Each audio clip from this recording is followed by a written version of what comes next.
যে ব্যক্তি আজকে আমার এই কথাগুলোকে স্মরণ রাখবে সে যেন অন্যের কাছে এই কথাগুলো পৌঁছে দেয়। হতে পারে যার কাছে পৌঁছে দেওয়া হচ্ছে সেই এই কথাগুলোকে বেশি সংরক্ষণ করতে পারবে। আল্লাহ পাক তার প্রতি রহম করুন যে আমার এই কথাগুলোকে অন্যের কাছে পৌঁছে দেবে। নবীজির ভাষণ। এরপর নবীজি বলছেন, জেনে রাখো নিশ্চয়ই তোমাদের পরস্পরের, মুসলিমদের পরস্পরের সম্পদ, পরস্পরের রক্ত, পরস্পরের এই যে জান মাল ইজ্জত, এগুলো একে অপরের জন্য হারাম।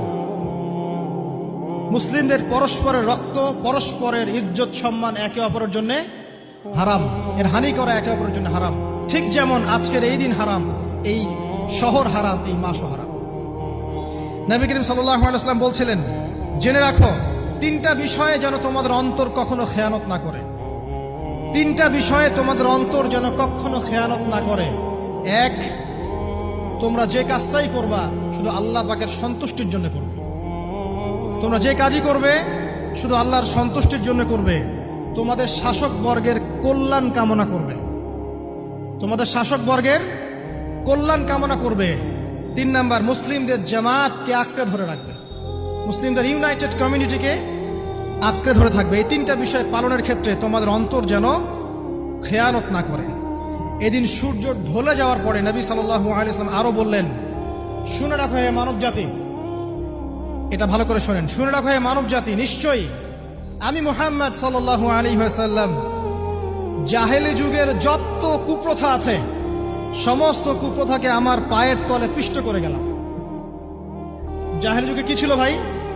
শিরিক ছিল, সুদ ছিল, মাদক ছিল, নারীর অবমাননা ছিল, কন্যা সন্তানকে দাফন করা হতো, রক্তক্ষয়ী, হানাহানি, মারামারি, কাটাকাটি ছিল। এগুলো সবকিছুকে আমি আমার পায়ের তলে দাফন করে গেলাম। এটা কি দাফন হয়েছে?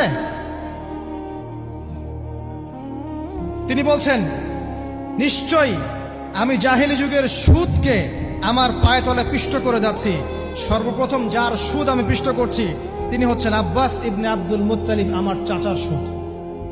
নিজের পরিবার থেকে দৃষ্টান্ত স্থাপন করলেন। তিনি আরো বললেন, হে উপস্থিত জনগণ, তোমরা মেয়েদের ব্যাপারে সতর্ক থাকবে এবং তোমাদের স্ত্রীদের ব্যাপারে সতর্ক থাকবে, তাদের হকের ব্যাপারে সতর্ক থাকবে, কেননা তোমরা তাদেরকে আল্লাহর কালিমার মাধ্যমে হালাল করে নিয়েছো। অতএব তাদের ব্যাপারে তোমরা সতর্ক থাকবে। তোমাদের উপর তাদের হক হচ্ছে তোমরা যা খাবে, যা পরবে, তাদেরকেও তাই খাওয়াবে, তাই পরাবে। আর তাদের উপর তোমাদের হক হচ্ছে তারা তোমাদের বিছানায় এমন কাউকে আসতে দিবে না যাদেরকে তোমরা অপছন্দ করো। নবী করিম সাল্লাল্লাহু আলাইহি ওয়াসাল্লাম আরো বলছেন,